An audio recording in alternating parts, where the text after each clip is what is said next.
स्वागत है आप सभी का आपके अपने केबीसी किंगडम बायोलॉजी क्लासेस में। मैं विवेकानंद और आप सभी मेरे साथ पढ़ रहे हैं biology for class 12th and NEET UG preparation. अभी हम लोग पढ़ रहे हैं फिलहाल चैप्टर 3 ह्यूमन रिप्रोडक्शन, और आज हम लोग पढ़ने वाले हैं फीमेल एक्सटर्नल जेनिटलिया, जिसे वल्वा भी कहा जाता है। तो चलिए भाई शुरू करते हैं आज का टॉपिक वल्वा। आज का टॉपिक है भाई वल्वा, जिसे हम लोग फीमेल एक्सटर्नल जेनिटलिया भी कहते हैं। ठीक है भाई, कि फीमेल का रिप्रोडक्टिव ऑर्गन्स या रिप्रोडक्टिव स्ट्रक्चर बाहर से कैसा दिखता है, बाहर से रिप्रेजेंटेशन कैसा है, इसी की बात करेंगे। तो हम लोग क्या पढ़ रहे हैं भाई? फीमेल एक्सटर्नल जेनिटलिया, जिसे कहा जाता है वल्वा। तो स्ट्रक्चर के साथ इसे समझेंगे भाई। इसके पहले हम लोगों ने बहुत सारी बातों को जान रखा है, जैसे कि सेक्स ऑर्गन क्या होता है, कितने तरह के होते हैं, male reproductive structures, female reproductive structures, फिर स्पर्मेटोजेनेसिस और स्पर्म का पाथवे, और भी बहुत कुछ। जिन्होंने भी अभी तक इन सभी बातों को नहीं जाना है, जल्द से जल्द आप लोग लिंक में जाकर, जो कि डिस्क्रिप्शन बॉक्स में दिया हुआ है, आप लोग वीडियो देख सकते हैं। और फिलहाल आप लोग अभी पढ़िए फीमेल एक्सटर्नल जेनिटलिया। हाँ भाई, जिन्होंने अभी तक इस चैनल को सब्सक्राइब नहीं किया है तो चैनल को सब्सक्राइब कर लीजिए, वीडियो को भी लाइक करते चलिए इस यूट्यूब चैनल का, और साथ में शेयर भी कीजिए। तो चलिए भाई, अब हम लोग शुरू करते हैं फीमेल एक्सटर्नल जेनिटलिया। देखिए, इस स्ट्रक्चर को आप भी साथ में बनाने का कोशिश कीजिएगा, जिससे आप लोगों के बोर्ड्स एग्जाम में जब क्वेश्चन पूछा जाएगा कि फीमेल एक्सटर्नल जेनिटलिया का with well labelled diagram explanation कीजिए, तो काफी मदद मिलेगा भाई। तो सबसे पहले हम लोग एक सर्कुलर सा स्ट्रक्चर बनाएंगे, आप लोग भी बना लीजिए भाई। इस सर्कुलर स्ट्रक्चर को कहा जाता है वेजाइनल वेस्टिबुले। एकदम आराम से देखते चलिए भाई, सारी बातें क्लियर हो जाएंगी। वेजाइनल वेस्टिबुले कहते हैं कि ये वाला जो मैंने स्ट्रक्चर बनाया हुआ है वेजाइनल वेस्टिबुले, इसके ऊपर दो पतला सा लिप लाइक स्ट्रक्चर होता है जो इसे कवर करता है। क्या करता है भाई? कवर। तो चलिए हम लोग दो पतला सा लिप लाइक स्ट्रक्चर बना लेते हैं जो इसे कवर करेगा। चलिए भाई, ये हो गया दो पतला सा लिप लाइक स्ट्रक्चर जो इसे क्या कर रहा है भाई? कवर। इसे कहा जाता है, ध्यान से देखेगा भाई, लेबिया माइनोरा। क्या कहा जाता है भाई? Labia minora.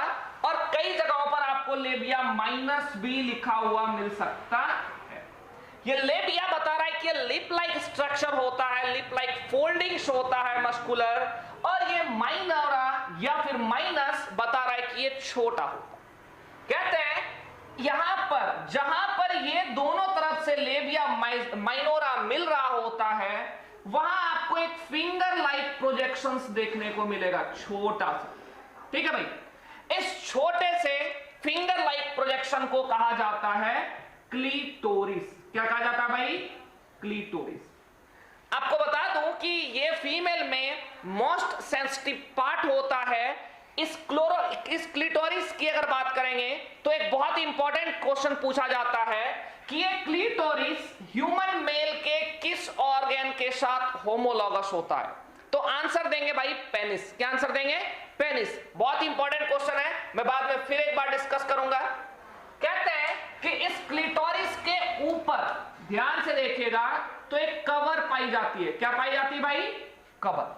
जैसे कि वहां एक कवर होती थी प्रीप्यूस मेल में, वैसे ही इस कवर को भी क्या नाम देते हैं भाई? प्रीप्यूस। क्या नाम दे रहे हैं हम लोग? प्रीप्यूस।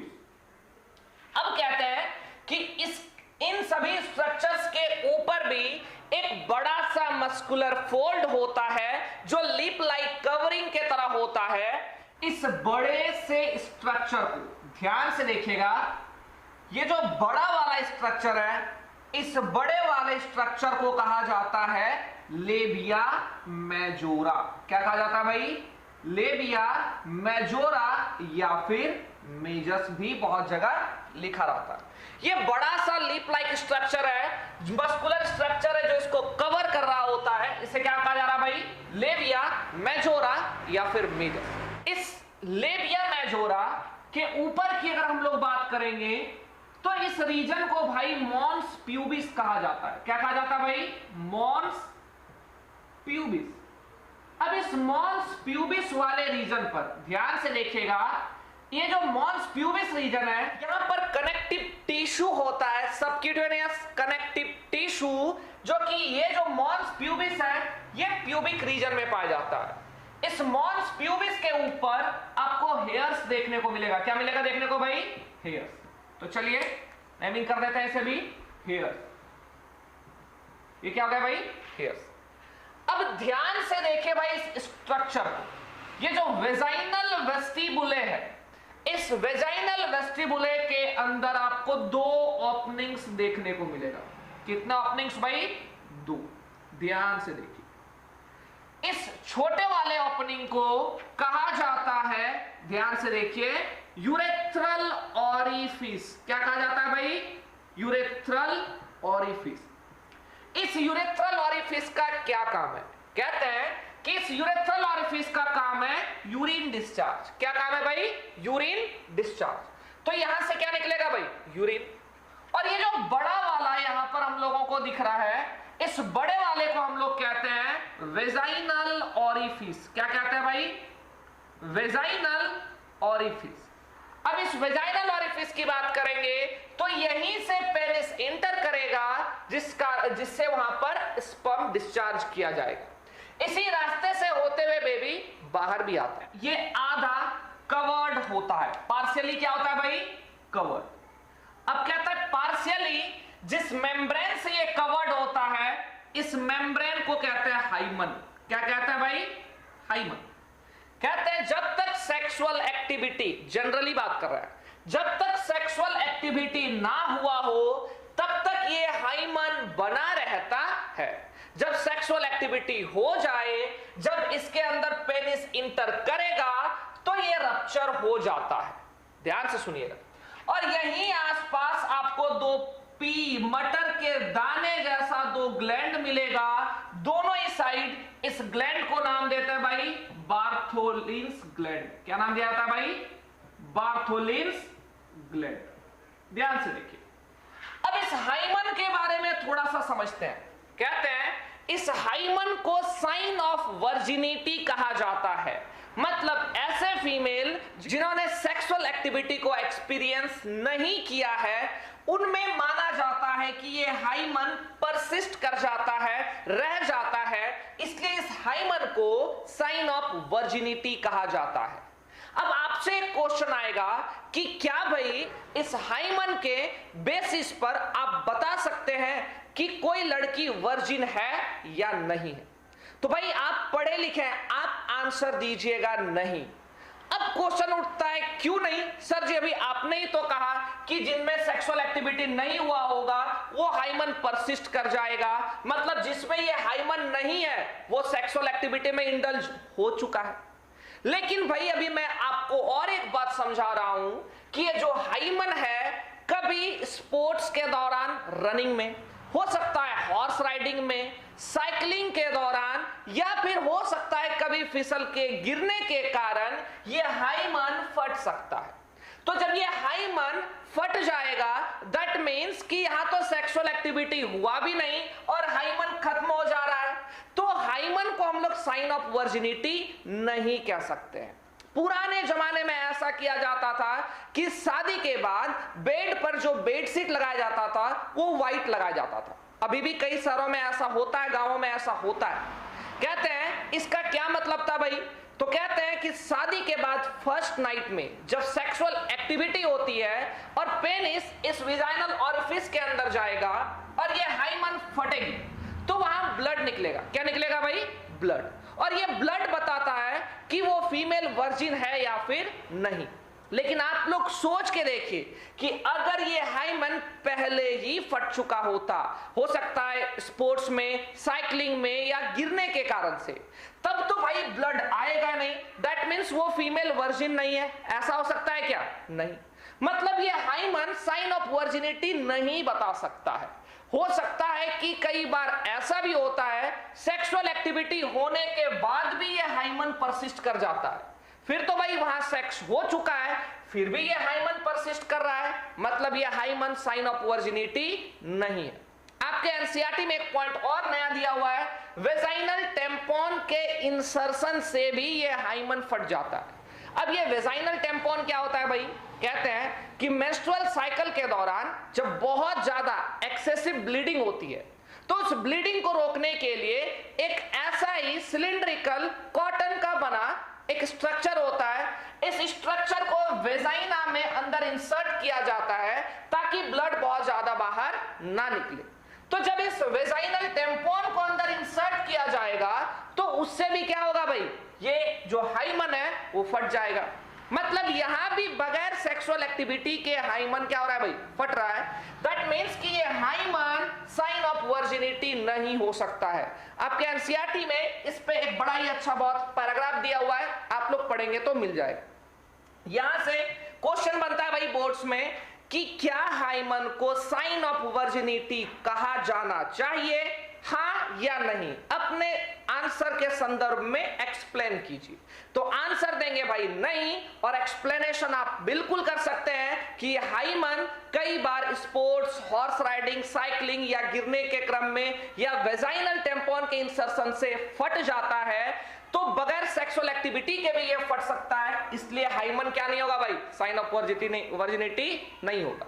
कई बार सेक्सुअल एक्टिविटी होने के बावजूद भी ये हाइमन परसिस्ट कर जाता है, दैट मींस ये हाइमन क्या नहीं हो सकता है भाई? साइन ऑफ वर्जिनिटी नहीं होगा। अब यहां पर हम लोगों ने बनाया अभी बार्थोलिन्स ग्लैंड, ये मैंने कल भी फिगर में बनाया था, इसे एक्सप्लेन नहीं किया था मैंने, तो इसको भी देख लीजिए। ये बार्थोलिन्स ग्लैंड क्या है? ये पी शेप्ड ग्लैंड होता है जो वेजाइना के दोनों तरफ देखने को मिलता है। ध्यान से देखिए, इस ग्लैंड से म्यूकस सिक्रीट होता है जो ल्यूब्रिकेशन का काम करता है। क्या सिक्रीट होता है भाई? म्यूकस, जो किसका काम कर रहा है? ल्यूब्रिकेशन का। अब ये ग्लैंड किसके होमोलॉगस होता है? ये भी क्वेश्चन बड़ा फेवरेट सा है कि ये बार्थोलिन्स ग्लैंड मेल के कॉपर्स ग्लैंड के होमोलॉगस होता है। अभी दो चार स्ट्रक्चर हमें देखना है कि कौन किसका होमोलॉगस है, इससे नीट में भाई क्वेश्चन आता है।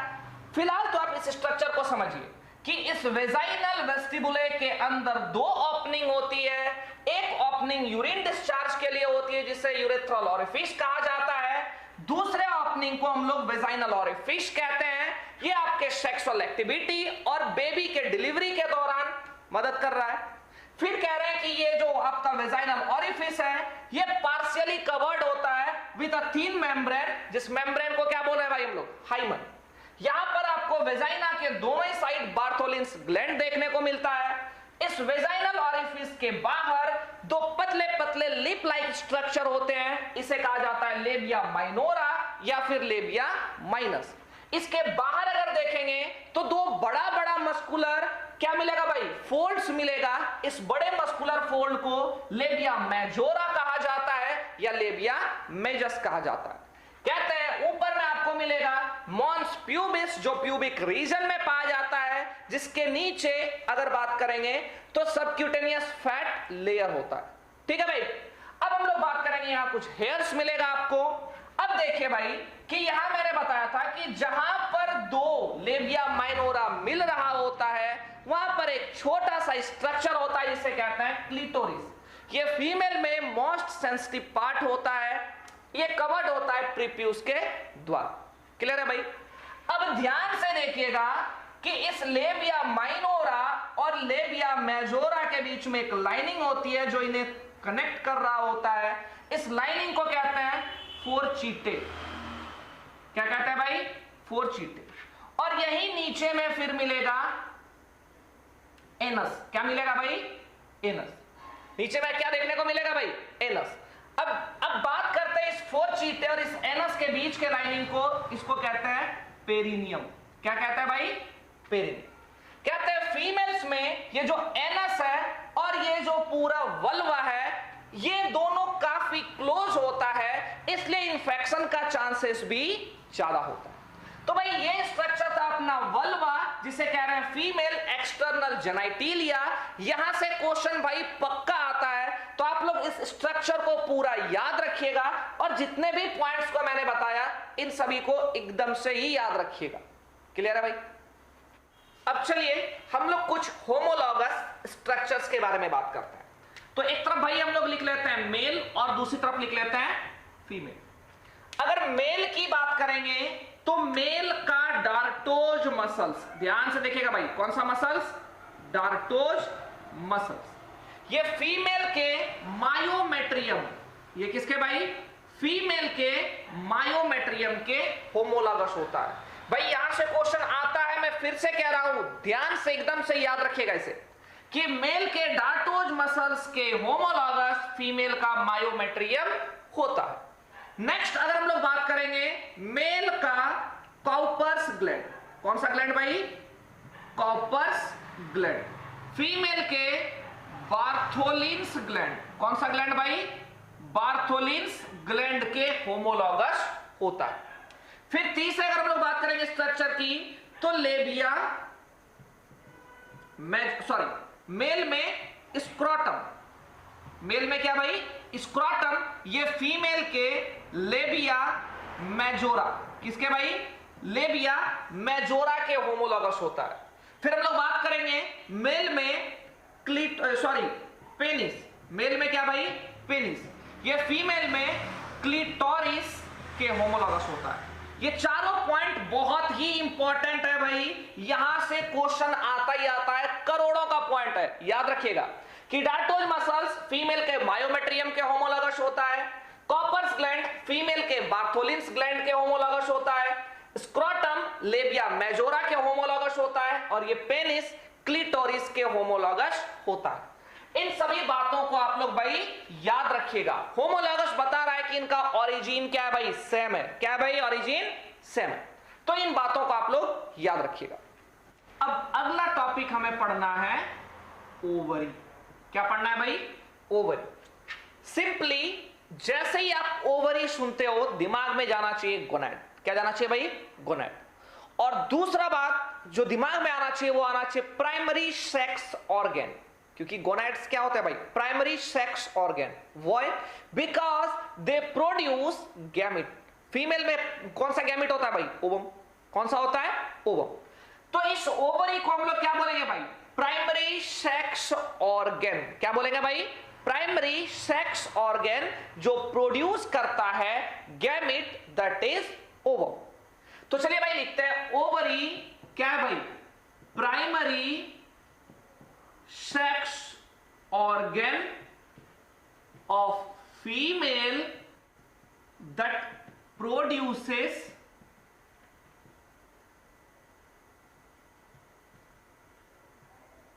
Gamete ovum. कहते हैं कि ओवरी प्राइमरी सेक्स ऑर्गन होता है फीमेल में जो गैमेट प्रोड्यूस कर रही है, और यहां गैमेट का नाम क्या है भाई? ओवम। तो अब सबसे पहले हम लोग थोड़ा सा इस ओवरी के स्ट्रक्चर को समझ लेते हैं भाई। स्ट्रक्चर को समझना भी बहुत ही जरूरी है। तो देखिए मैं यहां पर स्ट्रक्चर बना रहा हूं, आप लोग भी साथ में स्ट्रक्चर बनाइए भाई। इसके भी स्ट्रक्चर से क्वेश्चन आता है तो आप लोग साथ में बनाइए। कहते हैं कि चलिए भाई हम ये बना रहे हैं ओवरी। याद कीजिए कि ये ओवरी यूटेराइन वॉल से किसकी मदद से अटैच्ड होता है? तो ये अटैच्ड होता है ओवेरियन लिगामेंट। किससे भाई? Ovarian ligament. कोई नाम बताइए? मीजोवेरियम। किससे भाई? मीजोवेरियम। अब अगर बात करी जाए तो ओवरी जिससे इनक्लोज होता है, जिस एपिथेलियम से, इस एपिथेलियम का नाम है क्यूबॉइडल जर्मिनल एपिथेलियम। क्या नाम है भाई? Cuboidal germinal epithelium. ठीक है भाई। अब कहते हैं इसको ध्यान से देखेंगे तो ये ऐसा ही देखने को मिलेगा, क्यूब लाइक दिखता है, इसलिए नाम क्या दिया भाई? Cuboidal germinal epithelium. ध्यान से देखिए।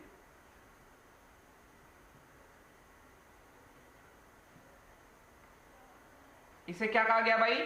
Cuboidal germinal epithelium. कहते हैं कि यहां इसके बाद फिर और एक लेयर देखने को मिलेगा जिसे हम लोग कहते हैं ट्यूनिका एल्ब्यूजिनिया। क्या कहते हैं भाई? Tunica albuginea. ध्यान से देखेगा भाई, इसके बाद और एक लेयर मिलने वाला है हम लोगों को। उस लेयर को हम लोग क्या नाम दे रहे हैं भाई? Tunica albuginea. चलिए हम और एक लेयर बना दे रहे हैं। ये जो मैंने ब्लू कलर से एक लेयर का फॉर्मेशन किया है, इस लेयर को हम लोग क्या नाम देंगे भाई? Tunica albuginea. चलिए, ट्यूनिका एल्ब्यूजिनिया। अब कहते हैं ये जो ओवरी का अंदर वाला पार्ट है, ये जो ओवरी का अंदर वाला पार्ट है, इसे कहते हैं ओवेरियन स्ट्रोमा। क्या कहा जाता है भाई? Ovarian stroma. अगर ओवेरियन स्ट्रोमा को आप ध्यान से देखिएगा तो ये भी दो पार्ट में डिवाइडेड होता है। कितने पार्ट में भाई? दो पार्ट। जो बाहर वाला है, जो बाहर वाला है, आउटर रीजन पर है, ये बाहर वाला, ये पूरा का पूरा अंदर में क्या गया भाई? Ovarian stroma. तो इस ओवेरियन स्ट्रोमा का जो ये बाहर वाला, ये जो बाहर वाला पोर्शन दिख रहा है, इस आउटर रीजन को भाई हम लोग कहते हैं कॉर्टेक्स। क्या कहते हैं भाई? कॉर्टेक्स। और ये जो अंदर में मैंने रेड वाला बनाया हुआ है, इनर वाला, इस इनर वाले को कहा जाता है मेड्यूला। क्या कहा जाता है भाई? मेड्यूला। और ये कॉर्टेक्स और मेड्यूला दोनों ही किसका पार्ट हो जाएगा भाई? ओवेरियन स्ट्रोमा का। किसका हो जाएगा भाई?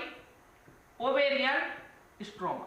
तो कह सकते हैं कि ओवेरियन स्ट्रोमा को भी दो जोन्स में डिवाइड किया जा सकता है। अंदर वाले को हम लोग मेडुला कहते हैं और बाहर वाले को कॉर्टेक्स कहते हैं। जनरली आप ऐसा टर्म बहुत बार देखेंगे। अगर आप एड्रिनल ग्लैंड भी देखोगे तो जो बाहर वाला है उसे क्या कहते हैं भाई? कॉर्टेक्स, और जो अंदर वाला है उसे क्या कहते हैं? मेडुला।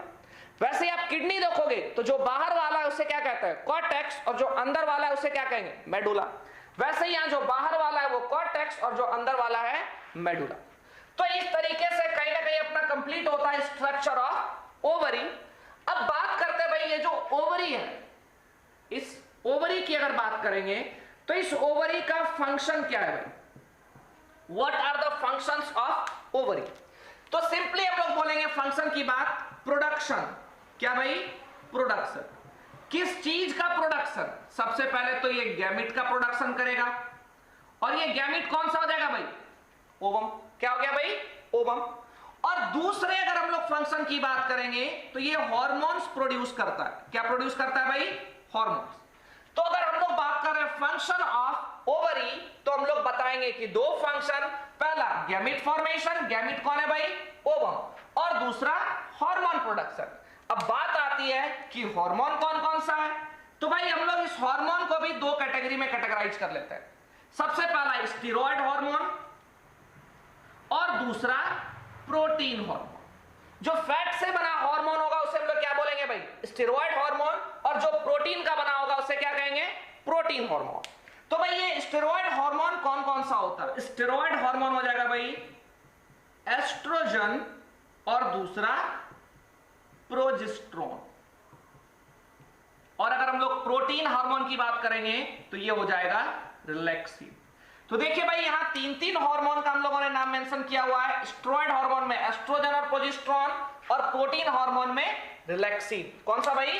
रिलैक्सिन। सॉरी आईएन छूट गया। कौन सा भाई? रिलैक्सिन। अब हम लोग बात करेंगे इस ओवरी की, तो ये ओवरी कितना, इसका अगर डायमेंशन की बात करी जाए ओवरी की, तो भाई ये डायमेंशन कितना होता?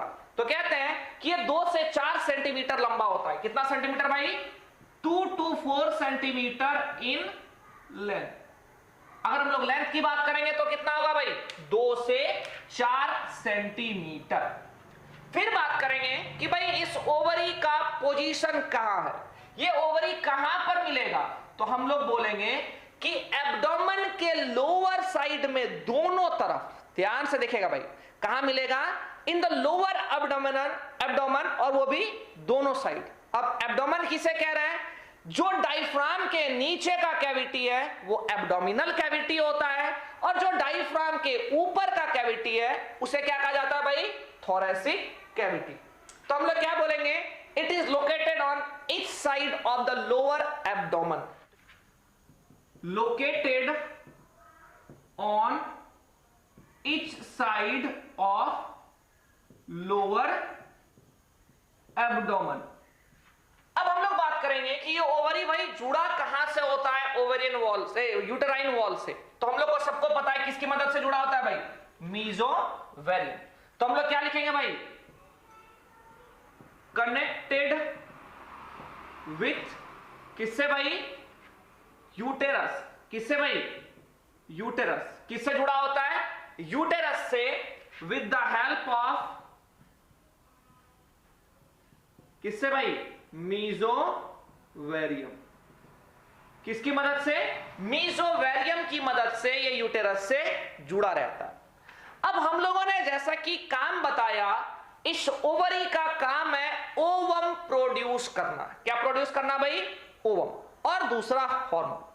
तो थोड़ा सा हम लोग ओवम पे दिमाग लगाएं। तो जब ओवम का प्रोडक्शन होता है, इस प्रोसेस को कहते हैं oogenesis, जो कि हम लोग नेक्स्ट वीडियो में देखेंगे। तो भाई यहां से जब ओवम का प्रोडक्शन हो जाता है तो ये ओवम कहां जाएगा, कहते हैं, याद कीजिए कि जब हम लोग फैलोपियन ट्यूब का स्ट्रक्चर बनाते थे तो नीचे फिंगर लाइक स्ट्रक्चर बनाते हैं और उसके नीचे फिर ओवरी। तो ये ओवरी से जब ओवर रिलीज होता है तो इसे किसके द्वारा पकड़ा जाता है भाई, इस फिम्बरी के द्वारा। तो कहते हैं ये फिम्बरी किससे अटैच था भाई, ये था इनफंडिबुलम। कहते हैं फैलोपियन ट्यूब का इनफंडिबुलम, जो कि एक फनल शेप्ड होता है, कीप के जैसा स्ट्रक्चर होता है, इससे फिंगर लाइक प्रोजेक्शंस निकला होता है, जिसे फिम्बरी कहते हैं। क्या कहते हैं भाई, फिम्बरी। अगर आप देखोगे ध्यान से तो ये फिम्बरी ऐसे फिजिकली इससे अटैच्ड नहीं होता है ओवरी से। ऐसा नहीं कि वो ओवरी से ऐसे एकदम पकड़ा होगा, ऐसा फिजिकली अटैच स्ट्रक्चर नहीं है। लेकिन जब यहां से ओवम रिलीज होता है तो ओवम को कौन ले लेता है भाई, फिम्बरी, और फिम्बरी पास करेगा इनफंडिबुलम को। इनफंडिबुलम से कहा जाएगा एम्पुला, जहां पर एम्पुलरी स्थमस जंक्शन के पास ओवम रुकती है। अब वहां अगर स्पर्म आ जाता है तो फर्टिलाइजेशन हो जाएगा, और अगर स्पर्म नहीं आता है तो फर्टिलाइजेशन नहीं होगा। फिर जो घटना होगी उसे हम लोग मेंस्ट्रुअल साइकिल में पढ़ेंगे। तो फिलहाल भाई इस स्ट्रक्चर को देखिए और समझिए, बहुत इंपॉर्टेंट क्वेश्चन है। ऑब्जेक्टिव तो भाई बहुत ही जबरदस्त इससे बनता है, और सब्जेक्टिव के तो क्या कहने, क्वेश्चन आता ही आता है। ये ऐसे टॉपिक हैं जिनका नीट में भी जबरदस्त वेटेज है। अगर आप सिंपली रिप्रो की बात कर दो, रिप्रोडक्शन की, तो इस रिप्रोडक्शन वाले चैप्टर से कम 7, 8, 9, 10 तक क्वेश्चन एग्जाम में आता है। तो भाई इस रिप्रोडक्शन वाला जो यूनिट है इसको बहुत अच्छे से करना है। ये सारी बातें ह्यूमंस बॉडी में घटने वाली घटनाएं हैं, तो भाई इनके बारे में तो कम से कम इंफॉर्मेशन होना ही चाहिए। यहां से तो क्वेश्चन आप मिस नहीं कर सकते हैं। जनरली लोग गलती भी, पूरा 12th में लोगों को सबसे आसान लगता है कि रिप्रो होगा, लेकिन सबसे टफ चैप्टर मैं बता दूं जहां से आप क्वेश्चन गलत करते हैं वो रिप्रोडक्शन ही होता है। लोगों को लगता है कि सबसे टफ जेनेटिक्स होगा, लेकिन जो जेनेटिक्स को समझ लीजिएगा तो एक भी क्वेश्चन जेनेटिक्स में गलत नहीं होगा। गलत जब भी होगा इसी रिप्रो वाले से होगा। तो इस चैप्टर को ध्यान से पढ़िए भाई, मैंने एक एक पॉइंट को बड़ा अच्छे से इलेबोरेट करके बताया है, तो आप लोग थोड़ा सा इसको समझिए। तो भाई आज के वीडियो में बस इतना ही। ओवरी के हम लोग स्ट्रक्चर को आज देख रहे हैं, और हम लोगों ने देखा कि ओवरी का काम क्या है, तो गैमेट का प्रोडक्शन और हार्मोन का प्रोडक्शन। नेक्स्ट डे हम लोग पढ़ेंगे कि oogenesis कैसे होती है, ये जो ओवम का प्रोडक्शन है वो कैसा होता है। ये स्पर्मेटोजेनेसिस से बहुत हद तक आपको अलग भी देखने को मिलेगा। हाँ, दोनों में मियोसिस होती है, लेकिन वहां कुछ अलग ही, कुछ स्पेशल घटना आपको देखने को मिलेगा जो समझना बहुत जरूरी है। स्पर्मेटोजेनेसिस आसान होता है किसके रिस्पेक्ट में, oogenesis के रिस्पेक्ट में। तो भाई कल के वीडियो का आप लोग इंतजार कीजिए, आज के वीडियो का आप लोग मजे लीजिए, और साथ में इस वीडियो को लाइक कीजिए, चैनल को सब्सक्राइब कीजिए, शेयर कीजिए, बेल आइकन दबाइए ताकि आप लोगों को नोटिफिकेशन मिलता रहे। तब तक के लिए